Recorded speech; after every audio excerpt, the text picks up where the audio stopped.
We are at week 7. And this week we have our quote of the week. We're going through chapter 9. Now, this is a very big chapter when we talk about sterile technique and infection control.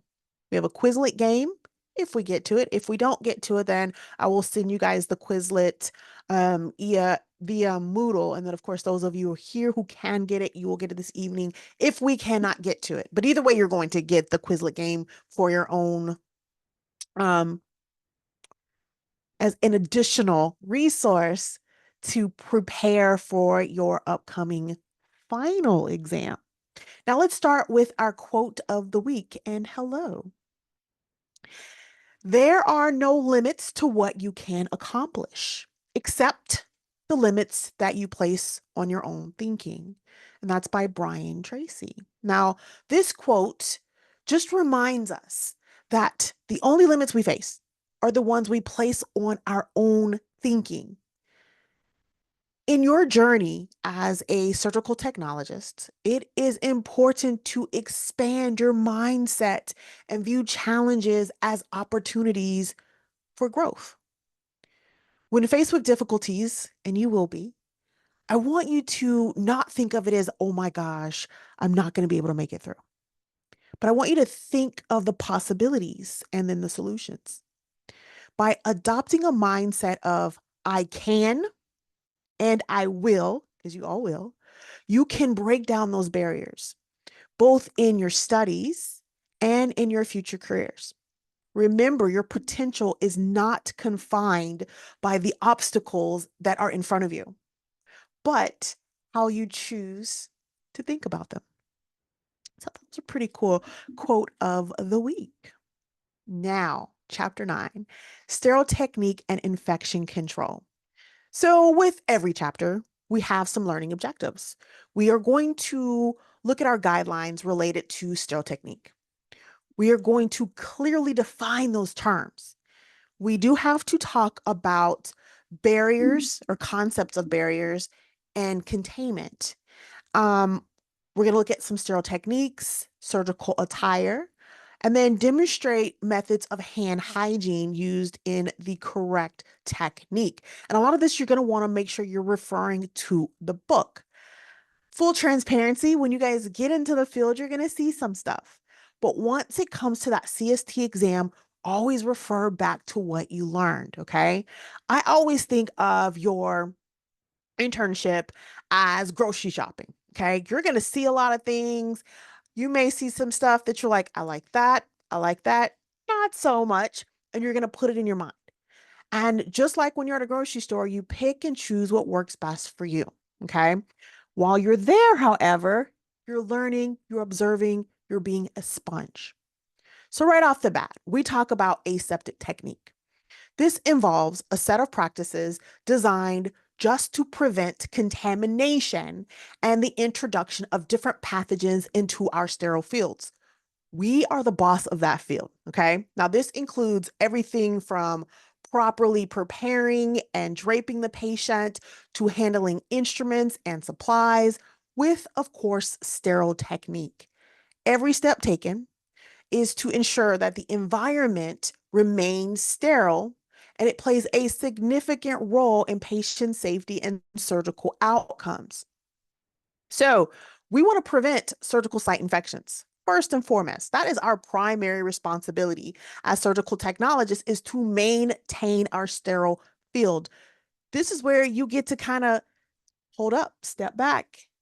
What is that you're putting on my field? Let me see. Okay. It goes back to that very first TikTok clip that I showed you when I don't know if he was a nerd. We don't know what he was, right? But he was contaminating left and right. Okay.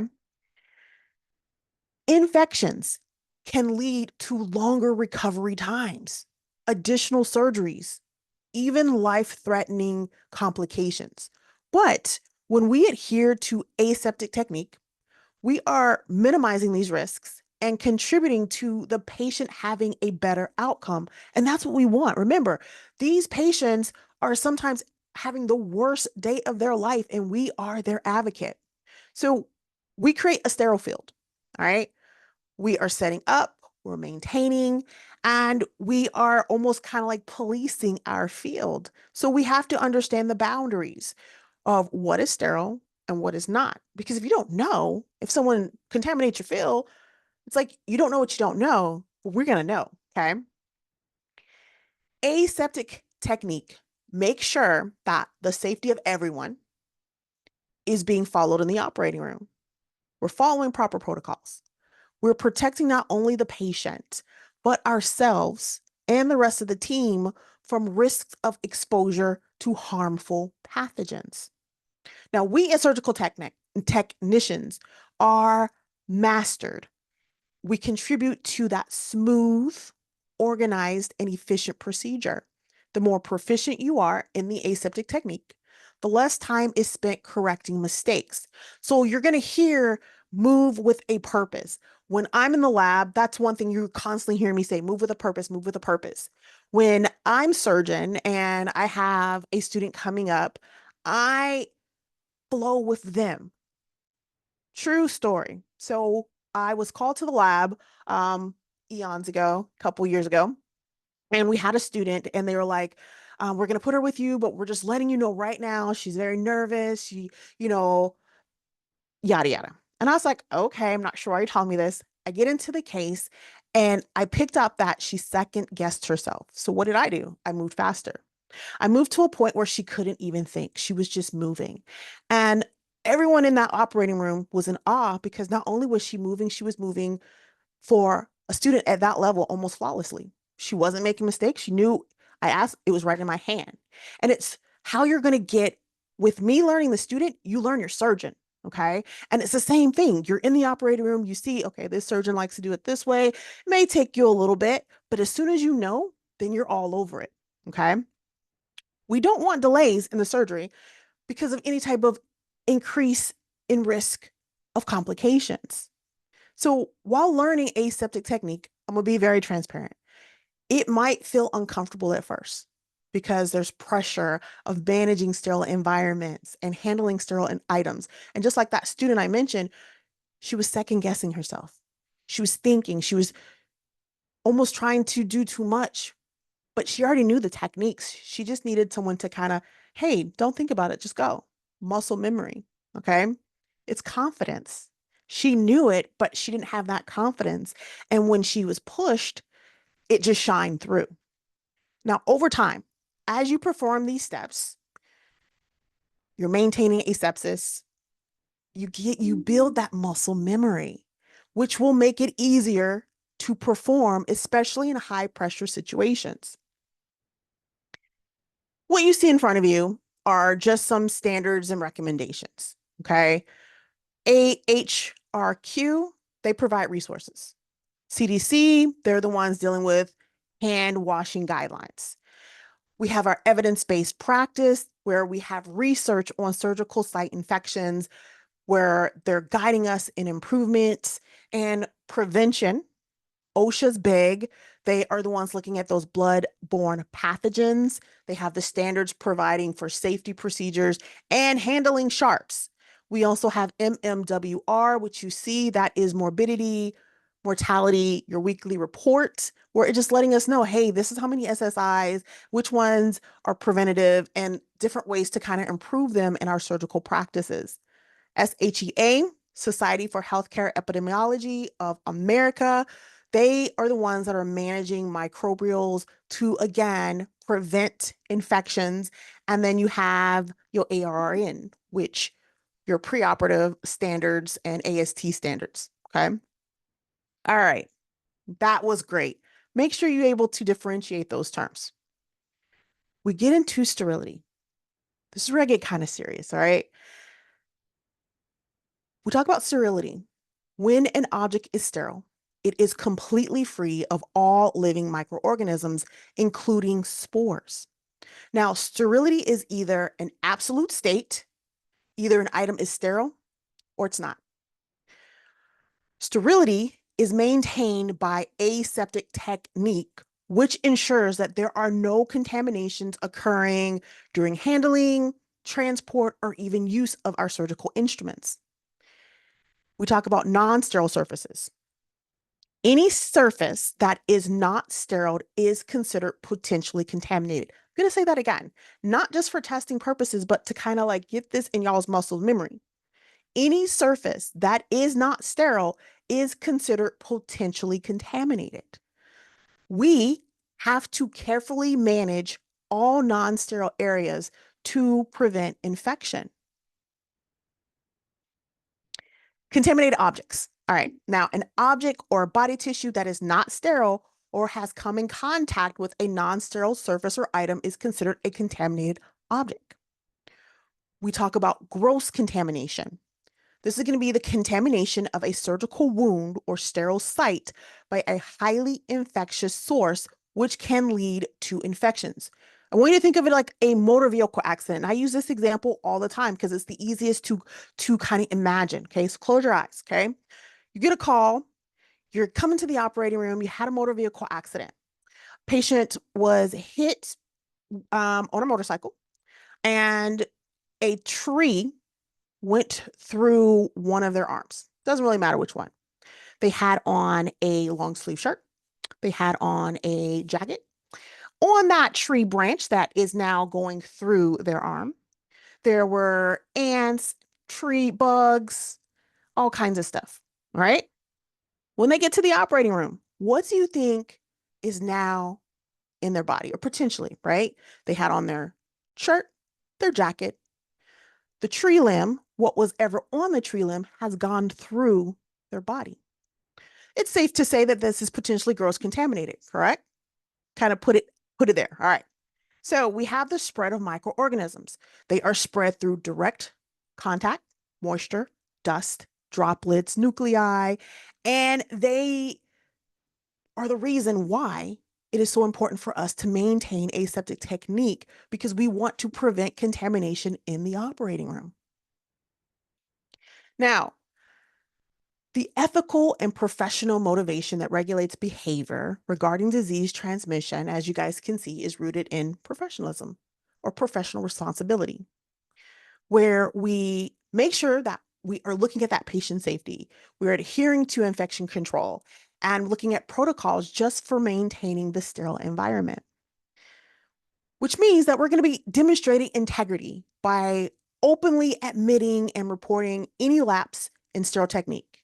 If you see it, report it, because again, we are the patient's advocate. I always think, put yourself in that patient's position. Wouldn't you want your surgical tech and your surgical tech team, if something that they notice is not sterile, they speak on it, right? If it was your mom, your daughter, your son, your husband, your wife, you would want to make sure that the best team is there to speak on it. Okay. Now, this ensures that there are corrective actions are being taken.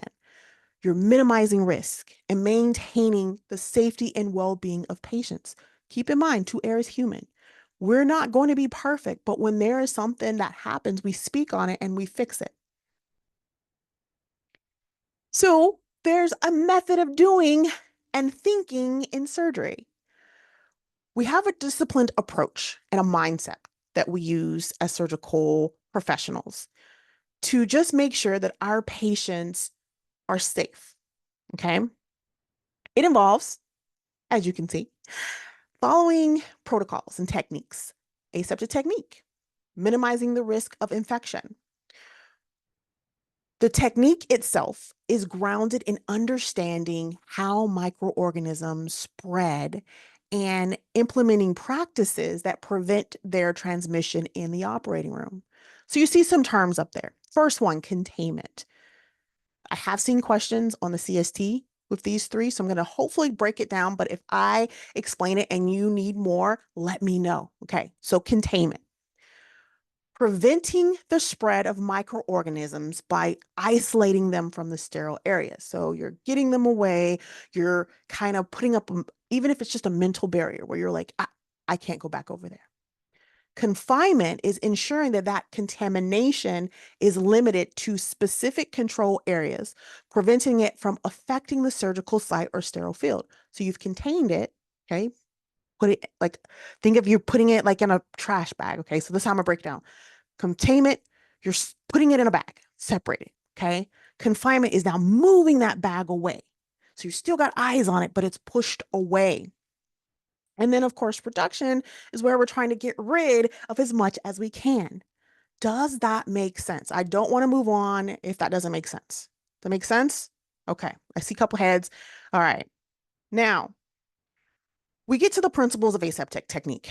It's revolving around the idea, again, of creating and maintaining barriers between sources of contamination and sterile surfaces. So you have things that are no good, and you're preventing it to go into things that we need to stay good. This practice prevents the introduction of harmful microorganisms into our sterile field, hopefully reducing the risk of infection. Now, we use physical, chemical, and distance barriers. The surgical team, we protect both the patient and ourselves from contamination during surgical procedures. So, physical barriers, and I try to kind of put it up so you can kind of see them. We look at tangible things, our sterile drapes, our gloves, our gowns. They create that protective shield between a contaminated source and a sterile surface, again, preventing contamination. When you think of chemical barriers, and y'all know I try to do imagery because it brings it together, that's where you see, if I can get the antiseptics, the disinfectants, where now we're just trying to reduce or eliminate microorganisms and surfaces, providing an added layer of protection. And this is kind of the one that's a little bit tricky, okay? Maintaining an appropriate distance between sterile and non-sterile areas is important to avoid a contamination that, oops, I didn't mean for that to happen. Or through airborne particles or direct contact. So you'll notice that you have your surgical team, and your circulator is a good distance away, providing, it looks like sponges or laparotomy sponges to the scrubbed person. Okay, so there's that distance. You don't want this individual all up on your Mayo stand or on your sterile field. You're going to be like, whoa, respectfully, can you step back just a little bit? Okay. We also talk about, and I have seen questions on this on the CST exam and final, your functional zones of the operating room. Okay. You have your unrestricted area. Okay. Could move freely, could be the waiting room, it could be an administrative area. It's typically the entrance to the OR suite. So usually us OR techs or staff, we have an additional barrier before you can even get into our spaces. A lot of times you have a badge that's going to badge you in to a corridor, to another corridor, to our space. Okay. We have our semi-restricted area. In this area, we have to wear our surgical attire, our scrubs, our hair covers, our masks. It includes hallways or corridors leading to the restricted zones where the OR and sterile supplies are located. In the operating room, as my went fast. In the operating room, we have moments when the operating room is semi-restricted, right? Because the patient's not there yet. Our instruments aren't open yet. So at that point, it's semi-restricted. However, as soon as we start opening up our surgical instruments, going through our checks, bringing the patient in, it now becomes a restricted zone. Does that make sense? Yeah, okay. Keep in mind that when the operating room goes from semi-restricted to restricted, that means that only authorized individuals wearing full attire, mask, the whole 9 yards, gloves, hair covers are allowed in this area. Now, keep in mind when it's semi-restricted, you still have on your hair cover, you still have on your jacket, you still have on your scrub. But once we start opening that instruments and you hear someone say, I'm opening, usually when I'm scrubbed in or I'm getting ready to scrub in, I'm like, hey, I'm getting ready to open. That lets everyone to know that it's in my room to mask up, because now I'm going to go from a semi-restricted area to this is a restricted zone, preparing for our surgical patient. Another thing that we have in place is our HVACs. Heating, ventilation, and air conditioning plays a huge role in infection control in the operating room, and it's really important that these things are working properly. You're maintaining specific temperature. I have seen this question. Um, you may see this on this week's quiz, where we talk about the humidity level from the book, typically between 68 to 73 degrees Fahrenheit and 20 to 60% humidity. I'll repeat that because you may see it again. Your temperature and humidity, 68 to 73 degrees Fahrenheit and 20 to 60% humidity. Okay. What this does is it helps to prevent the growth of microorganisms, keeping the operating room environment comfortable and controlled to both patients and our staff. Okay. Now, the air in the OR must be exchanged several times per hour. Again, you may see these numbers, usually between 15 and 20 air changes per hour. And that's really, again, to get rid of any potential contaminants. Your HEPA filters, or high efficiency particulate air filters, are used to, again, grab those microorganisms and trap them and any other particle matter. Okay. We also have what's called positive air pressure in the operating room. And what this does is it makes sure that the air flows from the sterile areas to the less ones. So we're starting with the sterile, keeping everything sterile, and then going out. Proper airflow patterns help really direct the airflow from the sterile field and minimize the risk of infection. And if you look at the image before you, is exactly what happens. This is our sterile field. This is where our patients would be, and it's flowing outwards, flowing away from the sterile field.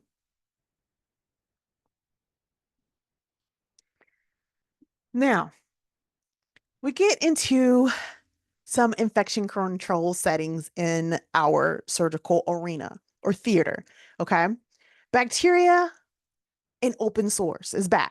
Now, bacteria residing in open sores can be resistant to even hand washing. So the emphasis is on ensuring that perioperative personnel, we have no open wounds or infections on our hands because it can lead to patient contamination. There's another reason why we don't have rings and bracelets on. Microbes can thrive under rings and bracelets, making them difficult to remove again through just regular hand washing.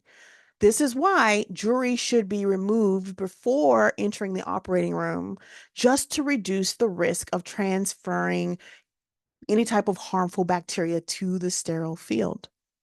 Everyone in the operating room should be free from contagious illnesses. You're not trying to be coughing and phlegm getting all in the open field, okay? You're trying to ensure that everyone is healthy. Because again, I know you keep hearing me say it over and over again, but we are the patient's advocate. And what kind of advocate would we be if we're got snot rolling down our nose and we're coughing up all kinds of stuff and potentially not only harming that patient, but everyone else in that operating theater? And I say theater a lot because, um, fun fact, I'm a nerd. A cool nerd though, okay, guys, cool. Just gotta put that out there. Um, in the earlier times of medicine, they would do medicine in what would be a theater. So they would have a table kind of like at the bottom, and then they have a theater. And that's why we start off as an operating room theater. If you choose to go overseas, they don't necessarily say operating room suite or operating room. They still say operating room theater. So, anyways, just thought I'd kind of give that little nugget. We talk about hand hygiene a lot. Yes. Now, hand hygiene is the most effective way to prevent the transmission of microorganisms and reduce the risk of infections in healthcare settings, especially in our field. So, quick question. So, out of curiosity, are we not allowed to come back to work if we're sick until we are 100% healthy? Full transparency, I'm gonna keep it 100 with y'all. It's gonna really depend on your facility and where you go. Some facilities are like, do not come if you're sick, and others, it's just gonna really depend on the, I want to say the temperature of your, and when I mean temperature, not hot or cold, but how everyone kind of does things at your particular facility. Does that make sense? Okay.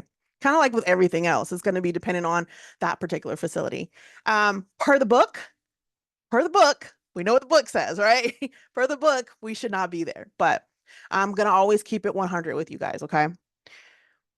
Now, in our field, we have a couple different things that we do. You see routine hand washing. That's your normal hand washing, right? Where you're grabbing the soap, washing, you're getting rid of dirt. It's performed before the patient contact, after touching any type of potentially contaminated surfaces. We have our traditional surgical scrub that you guys will be taught. Now, this is a thorough hand and forearm cleaning process using antiseptic scope and scrubbing for several minutes. So you have the process of, just like with cavitation with the ultrasonic, and you're doing that mechanical cleaning, you have that mechanical cleaning breaking up any type of microbes or biofilm from the skin. Okay. But we also have the surgical hand rub. This involves using a alcohol-based hand rub to just sanitize the hands and forearms before surgery. It's quicker, it's more efficient, a better alternative to traditional scrub, especially when no visible dirt is present. Couple questions that I've received. When is it appropriate to do one versus the other? Well, from practice, one of the first things that most of us do when we first get into the operating room is our surgical scrub. So before we even do any cases, we do our surgical scrub. And then in between cases, you'll often see techs do the hand rub in between. But anytime they leave the operating room suite or come back, they will go ahead and do another surgical hand scrub. That's what I would do, or that's what I did. That's what I do.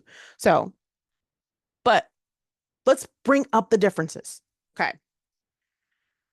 Routine hand washing, grabbing soap with water, removing dirt, looking at debris, and getting rid of any transient microorganisms, anything on the surface. Performed frequently, okay, during the day, particularly before and after patient contact or touching anything that could be contaminated. Surgical scrub, you are taking your time, you're cleaning your nails, you're cleaning each surface of your finger, your arms, your forearm, your elbow, coming down to past your forearms, okay? Before and after surgery or invasive procedures, just to ensure that the hands are as clean as possible before touching your sterile areas. Your surgical hand scrub, again, you're still going through from your nails all the way down to your elbows and forearms. It's just quicker method, and it is an alternative to your traditional scrubbing. And you guys are going to get a lot of practice with this in the lab, okay? I am just kind of breaking it down and getting us mentally ready for it. One thing to keep in mind, that your fingernails should be kept no longer than 1/4 inch. And again, that's just to prevent injury or the retention of microorganisms. Also, when you're putting on your gloves, you don't want long nails because it can rip your glove, which would deem it ineffective. Nail polish should not be worn per the book. And I say that because per the book, when you guys get out there, you're going to see some stuff. I want to keep it 100 per the book. Nail polish should not be worn as it can chip and harbor bacteria. Artificial nails are prohibited as they can increase the risk of bacterial growth under the nails. Again, you will see stuff, but I want to always bring you guys back to the book because they're going to test you on the book. Okay. You're going to like, I don't want to scare you and be like, oh my gosh, I can't believe they're doing this. I just want y'all to be prepared. Okay. We get back to hand hygiene. You're going to perform that. You're inspecting your hands. You're looking for any type of visible soil, dirt. You just want to make sure that you are free from having on any jewelry. Here's a little trick when you're in your lab. Okay. Mark this, save it. when you're getting ready to do your hand scrub, I have had students that did a perfect hand scrub and failed their hand scrub with me. And you're probably like, why is that? Well, they had on a ring. One individual had on a scrunchie on her arm. And one of the things that you are telling us is, I have on no jewelry. I don't have any scrapes, rip, tear, anything on my skin. Um, and you start your scrub. Now, if you have on a ring or a scrunchie, are you, how do I say it? It's like attention to detail, right? Like those small little details. Okay. By the time you notice, you're putting on your glove, and I have seen them. I'm quiet. I have seen them where they do a perfect hand scrub, minus the fact that they have on a ring and scrunchies and stuff. And then they go to put on their gloves and they still don't notice it. And you're like, right?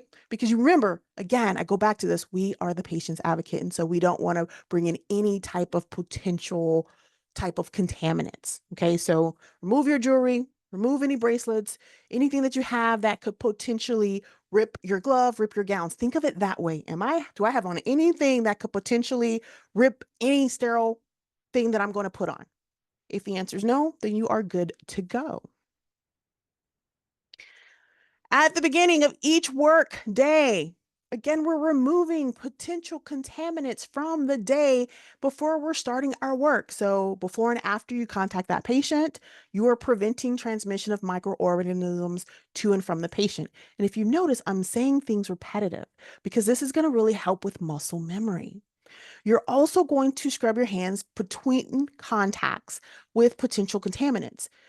You want to avoid cross-contamination between different areas of the body. Whenever hands are visibly soiled, you're going to want to remove that dirt, debris, again, any type of microorganisms. Immediately after contact with blood or body fluids, you're going to want to go ahead and get that done and clean because you want to risk the infection after exposure. You don't want to take anything home. I'm always thinking that, like, I don't want to take anything home, so I'm going to wash, rewash, and wash again. And of course, before eating food, hygiene, using the restroom, you wash your hands. Okay. We're going to break down our PPE. So this is going to be worn in restricted and semi-restricted areas in the operating room. If you had the opportunity to watch the video that I had sent to you guys, you'll notice that I had on a jacket before, and then once I started to open up my room, get ready to, still had on my jacket. And then when I went to go scrub, I removed that jacket. Okay. But then I had on my mask, and everything else was the same: hair covering, shoe covers. Shoe covers, if you have OR designated shoes, and again, this is going to depend on your facility, then a lot of times they will allow you to bring your own shoes. Otherwise, you would have on shoe covers and you just put those over your shoes. Okay. And they just keep everything clean because things will drop. Blood's going to splash. Bodily fluids may splash. If you're in a big bowel case, whatever was in that bowel could potentially splash. So kind of think of it that way. Um, we get into, again, your hand scrub, performed immediately before donning your sterile gown and gloves. Okay. It should also be done after you've had direct exposure to blood or bodily fluids, because again, you're not trying to take anything home. The chapter kind of breaks this down. Typically involves scrubbing with an antiseptic solution. Clean your nails first, get anything from underneath your nails, and then you're cleaning your hands, your forearms thoroughly, ensuring that all areas are disinfected. This is going to be really important just for reducing microbial contamination during surgery. If your hands are visibly soiled, of course, you're going to wash your hands, and then you're going to dry them thoroughly before you're applying any type of antiseptic or anything like that. We will use our, as you can see in the slide, the alcoholic rub. Okay. You're using the opposite hand when you kind of like have your foot, depending on if it's a foot, and you have your hand and you're grabbing it. And with the opposite hand, you're kind of like doing this motion. And I kind of wanted to show you so you can see, because from there, you can kind of see it a little bit, but she's getting in there. It's not like a little soft. You're being aggressive with it and then coming down. And you guys can practice this at home now. Okay, you can practice it. And once you're done with this side, then with the opposite, you do it again. Okay, do it again, and then you're going through and you're just making sure that you're getting every spot. Okay, every spot, because that's going to be what's important. All right, covering every surface, and then you repeat it. Okay, now we're getting into gowning and gloving, and we have a couple videos because I can talk, but I still want you guys to be able to kind of see different snippets. Okay. So from here on out, we're kind of actually visually seeing what the chapter was talking about. The still pictures are still there, but this will kind of hopefully bring it together as you guys are going to be getting ready to be doing all these things for real. So let's take a quick look at some of these videos. And I believe I'm going to have to send you guys the Quizlet because I really want y'all to be able to see these. So let's take a look at our first video.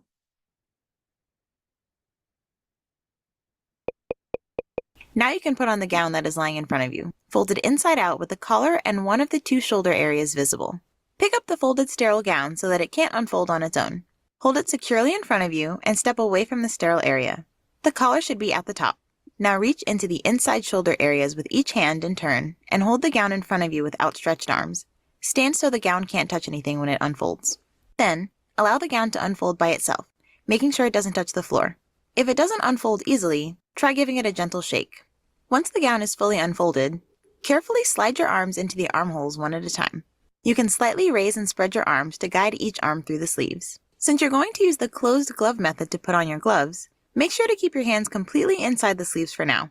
Keep them at shoulder height so you don't touch anything and so that the gown doesn't slide back down. At this point, you'll need some help. Ask an assistant to pull the gown all the way over your shoulders and to help fasten the back and waistband. Keep your fingers inside the cuffs. Now we'll show you the closed glove method. First, unfold the sterile paper package and press the edges down so they don't fold back again.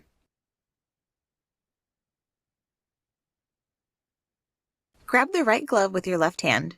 Now place the glove on your right palm, flipping it over so the fingers point towards you and the thumb is on the correct side. With your left hand, pinch the part of the cuff facing up, and with your right hand, pinch the part of the cuff facing down. Next, use your left hand to pull the glove over your right hand and the gown sleeve. When you pull back the gown sleeve, the glove will pull back with it and let you slide your hand into the fingers. Done! Do the same with the left glove. Turn it, put it on your left palm, grab part of the cuff facing down with your left hand and the part facing up with your right hand. Pull the glove over your left hand and sleeve, pull it back with the gown, and slip into the glove. Finally, the surgical gown has to be secured. If you'd like to look at this straight away, just skip to the last section of this video. Otherwise,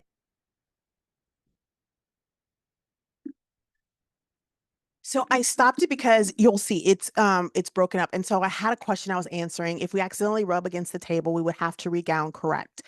Right. Yes, that is correct. And in some cases, depending on, let's say, when in doubt, throw it out. Okay. I'm gonna let you guys know that, not to get kind of nervous, but let's say you think you've touched something and maybe your hand has touched it.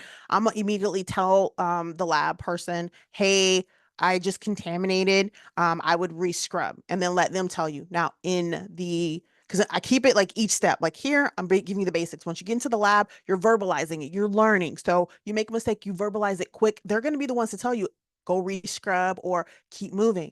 In the real world, go ahead and re-scrub. And when in doubt, just go ahead and redo it because again, you know, this could be your mom on the table, could be you on the table, could be anybody, but that is an excellent question. Excellent question. All right. So oftentimes we gown our surgeons. They do not gown themselves. Interns, residents, sometimes they can gown themselves, but most likely you don't want them messing up your field. So you're going to gown them. So let's take a look at the second part of the video. Video broke it up in 3 kind of clips so that it went along with it. we'll first look at how the whole thing works when you have an assistant to help you gown and glove. The sterile gown will often already be held open for you by an assistant after you scrubbed in, especially in the OR setting. All you have to do is slip your arms into the sleeves and the gown is pulled up over your shoulders and closed at the collar and back. The wrists should remain covered by the gown. Keep your hands in front of your chest so you don't accidentally touch anything and the gown doesn't slip back down. Now it is time to get your gloves on. The assistant will often stretch the right glove open for you so you can easily get your hand in.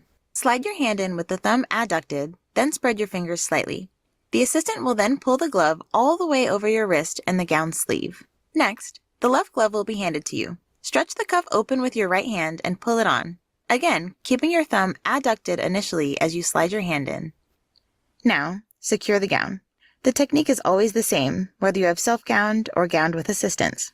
Grab the paper tag hanging at waist level and pull off the left tie. Hold that tie firmly in your left hand and hand the paper tag to your assistant. Then do a counterclockwise turn, making the tie close the gown. Grab the end of the other tie, taking care not to touch the tag itself. Pull the tie off the tag, tie a bow, and your gown is secured. Now that you have your gown and gloves on, it's best to keep your hands clasped to your body at chest height while you're not actively using them. Great! Now you're fully gowned. I love that because they do the little heart. Couple things. One thing that you may have noticed is when she gowned the other individual, she pulled the sleeves down so that their fingers were showing.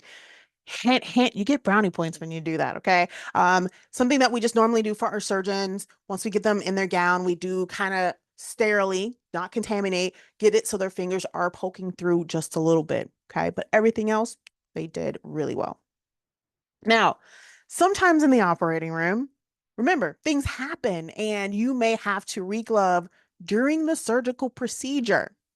And I went searching for tons of videos, and a lot of them were really great, but our circulators weren't wearing gloves, and that's just no go because think about what you're doing during the surgical case. So I found this one, she was wearing gloves, and I was like, here we go. So let's take a look on how we would remove our gloves during a procedure. We get contaminated. It happens.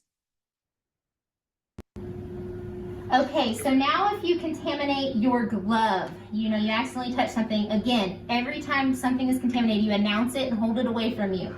So instead of you removing your contaminated glove yourself, because you will then contaminate your other glove, your circulator, the non-sterile person, will remove it. The first thing they're going to put on, though, is exam gloves, because they don't want to be exposed to what is on your glove, because you've been touching the instruments that's been in the patient and things like that. So they're going to present their hands, if it's one or both, up like this.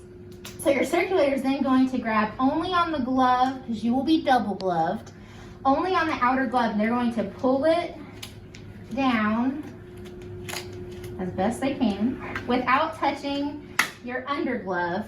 That way, now this is trash, and they will remove that, and now that is still sterile because that was underneath your other glove. So now the circulator will open up a second set of gloves for them to place on top. So now you're back to being double gloved and everything is totally sterile. So if you contaminate your glove, it has to be the circulator that removes it while they are wearing exam gloves. All right. So again, the book had great images, but I just wanted to kind of bring it together. Okay. And in the same instance, when you're removing your gowning and glove, like let's say we're at the end of the case, there's a certain way we do it. So again, sit back. This is more kind of like to give you guys that visual aid to bring it all together.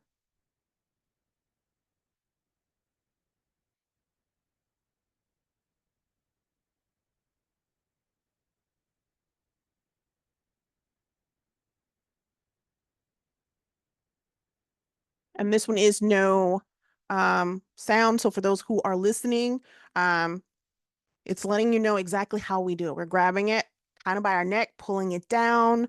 We do a rolling motion, okay? You'll hear us say inside out, where we're rolling the outside of the gown and bringing it inside to the out, okay? Literally. We like to take the gloves off at the same time, but if that doesn't happen, then we would do what's called glove to glove, skin to skin, and he is going to demonstrate it after he disposes of his contaminated gown and glove. Okay. So that's where I said glove to glove, skin to skin. And then you go and you wash your hands. Okay. So this was just a kind of breakdown of what we do in the operating room. Now, before we get out of here, there's some things that we talk about when we're getting ready to do our case. 15 to 20 minutes before the start of the case or less is where we start to get things together. For more complex cases, let's say you have a craniotomy, a femoral nail, then you may have a little bit more time. Not necessarily for femoral nail because that's an emergency, but let's say you have a huge cranie or heart case, spinal cases. You're going to take a little bit more time to get those done, but you open up your items, your linen pack, your instrument tray, your basins, your sterile items. Again, I highly encourage you guys to go back and look at that video because I break it down just a little bit. And then if you have questions, ask, ask, ask. You also want to double check that all your items are sterile and correctly prepared. Someone must be physically present once your room has gone from semi-restricted to restricted. So that way that you have eyes on, okay? They are just kind of being like a safeguard, like a police, making sure that nothing becomes contaminated. We open up pill pouches. They're delivered to the scrub surgical person from the circulator. This is like during the case. Okay. So you'll notice that she's already open and she's getting her sutures from the circulator. She got to be careful that she doesn't get too close to there though. Okay. So you're kind of still being vigilant.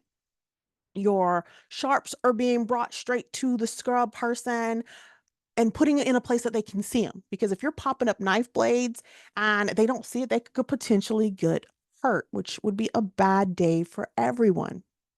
We also have standard precautions. They apply to all patients in all types of healthcare environments, regardless of if we know what they're infected with.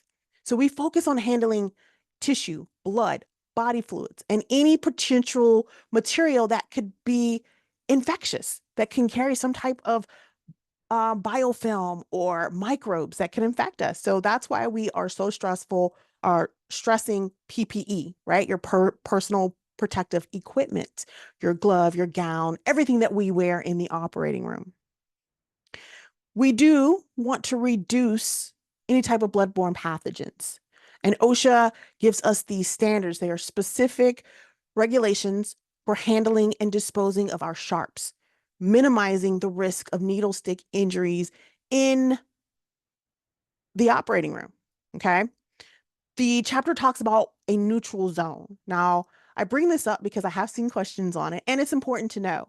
This is a designated area where instruments can be placed safely, reducing direct contact and potential contamination.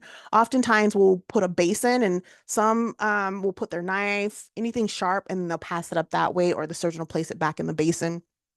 It's just going to depend on your facility and what they believe, how they have things set up. With our transmission-based precautions, we use for diseases that spread through tiny droplets or particles that are going to be suspended in air: tuberculosis, chickenpox, measles. So we have our N95 respirators or higher level protection. We'll have these in the operating room. We get fitted for them. We have negative pressure rooms to kind of help break down the spread of different pathogens. Of course, there's patient isolation and private rooms with restricted airflow. If for some reason we do get a patient with some type of precaution, we tend to put them at the end of the day because once that patient's done in that room, can no longer be used until it's been terminally cleaned. Okay. And then the last thing is medical waste. This refers to solid wastes generated in medical settings. Such as, let's say, we're trying to find out what's going on with the patient. So we're looking at what they've been diagnosed with, treatment, immunizations, even research. It includes materials that could be, keyword, could be potentially hazard to humans, animals, or even the environment. So there's the EPA, there's the FDA, there's again OSHA, one you probably haven't heard of much, Nuclear Regulatory Commission, which is our NRC. They're the ones that come in and regulate radioactive materials. There's state level regulation, and that's going to vary. And healthcare facilities have to comply with local rules for waste and handling and disposal. Something to think about: proper separation and disposal are going to be very important to prevent infectious or even hazardous materials from spreading. We have sharps, biohazards waste, and chemical waste that require specific handling and disposal techniques to minimize our risk. All right. Here is your Quizlet. It is already 5:50, and I am going to, again, for everyone that's here, if you're able to grab it, here it is. I'm going to send it into Moodle. And for those of you who are watching, don't stress. Everyone's going to get it in Moodle. But for those who are here, this is your Quizlet that is directly based on the information for this live session. What questions do you guys have for me? And did I kind of break things down a little bit for you? Okay.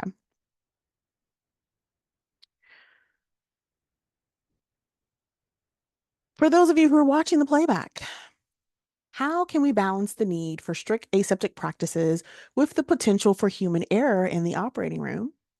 In what ways can we, as surgical techs, maintain a high level of motivation and accountability for infection control, especially during a long or routine procedure? And how might the design of a surgical instrument and environment be improved to just further reduce the risk of contamination during different procedures? Um, our quote of the week: there are no limits to what you can accomplish except the limits you place on your own thinking. And we are breaking those down. Okay. Each and every one of you are amazing. Y'all need to hear it, y'all need to believe it. Tonight's live session, we really went through guidelines related to the sterile technique, and we clearly defined key terms. We watched a couple clips to kind of get us motivated and see exactly what we're going to be doing in the operating room. I encourage you guys to keep pushing. We're at week 7. We are going to be speeding up, and don't let fear take you off your game. Keep pushing, keep moving. I do look forward to seeing everyone who can attend Wednesday's live session of ST310. With that, you guys have a wonderful rest of your evening. Good night.